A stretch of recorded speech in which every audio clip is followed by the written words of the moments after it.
So I happen to work at my own internet provider, which is the craziest thing ever. I still cannot get over that fact.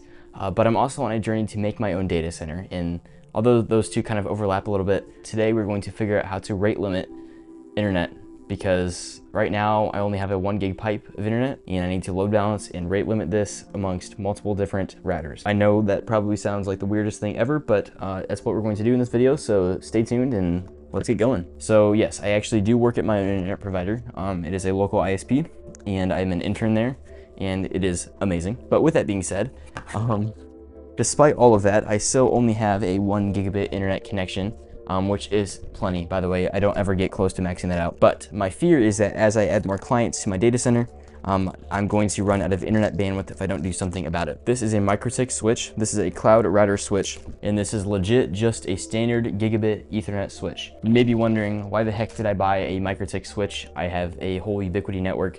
I love Ubiquiti.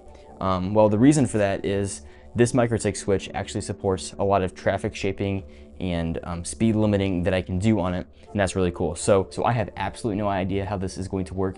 I leave for college on Saturday. It is currently Sunday night, so I gotta figure this out. Let's get started. So yeah, this is the MikroTik CRS32624G2S-RM. What this means is there's two 10 gigabit SFP links for uplinks. So eventually, if I do get 10 gig internet, I could break that out into multiple 1 gig connections.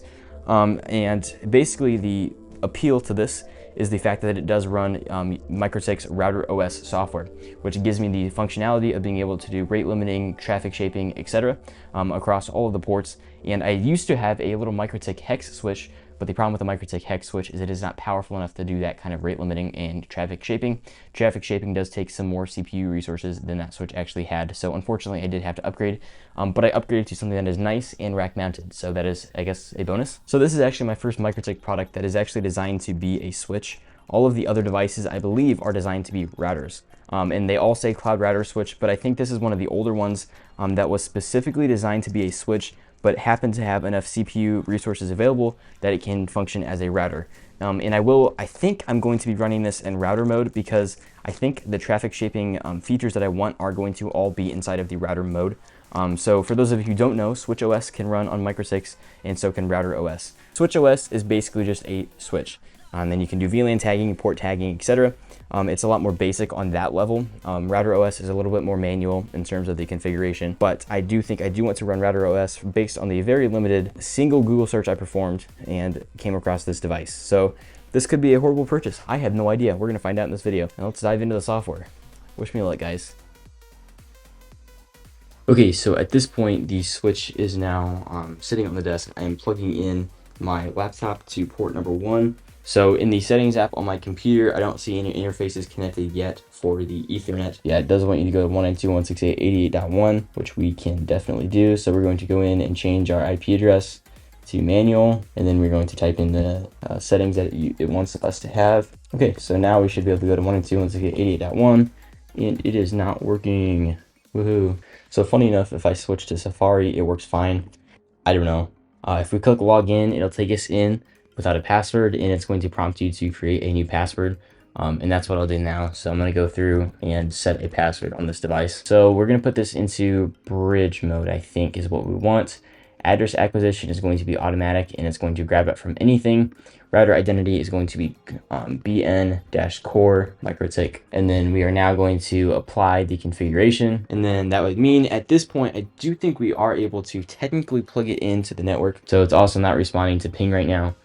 So it's probably just rebooting to apply the configuration. You guys probably can't see it really well or at all on this right now, but I actually did see there is PoE input to this device as well, which is really cool. So that does mean I can get redundant power supplies. I can have the primary power supply come from one UPS. I can have another come in from another PoE switch maybe, or from a PoE injector on a different UPS device, which is really cool to see because I love the alternate power supply options because these MikroTiks really don't ever go offline from what I've experienced.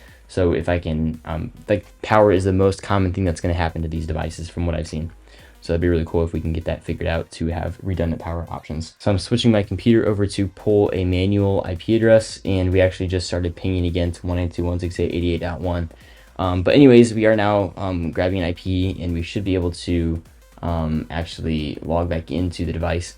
Okay, so we are now back into the device and we have a IP address. We can log in. Everything looks good. So we have all of our Ethernet interfaces. Holy cow, that's cool. Under bridge, we have our bridge ports, of course. We have VLANs that we've got going on as well. Switch, we can choose. There's not many layer 3 options that we have, I don't think. And actually there's layer 3 hardware offloading on some of these switch ports, which is kind of cool. Again though, this is just 1 gig on the Ethernet ports. It's nothing crazy.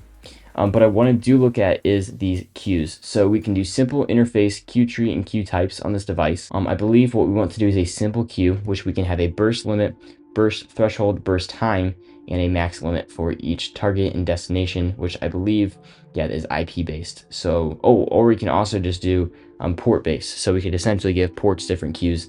So this is exactly what I'm looking for. So at this point, I'm going to go along and kind of configure this the way that I think, and then I'm going to show you guys the config that I end up going with, because I think I need to dig around on this for a little bit longer before I can explain how this process works. I was able to get the VLAN tagging set up, so you'll see I now am able to grab VLAN 24 and pull it from the switch. So VLAN tagging is working as expected. And if we go into our bridge, you'll see we just have a normal single bridge running, and that is all working just like it should. Now, obviously, I do want to do all the rate limiting, and I will get to that eventually. For the purpose of right now in this video, I'm not going to show you guys how I'm setting up the rate limiting, because those will be rate limits that I'm setting up for the purpose of the Beam Networks cloud, and I feel like that's something that I'm not going to show on camera at this time.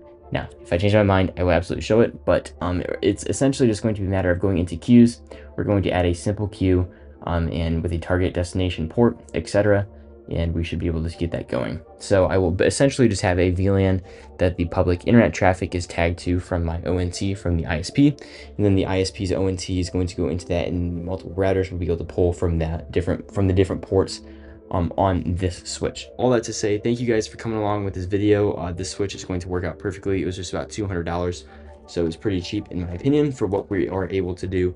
It'll cover all of the rate limiting I need, and it'll be perfect. So thank you guys for watching this video. I hope you enjoyed. I will see you all in the next video.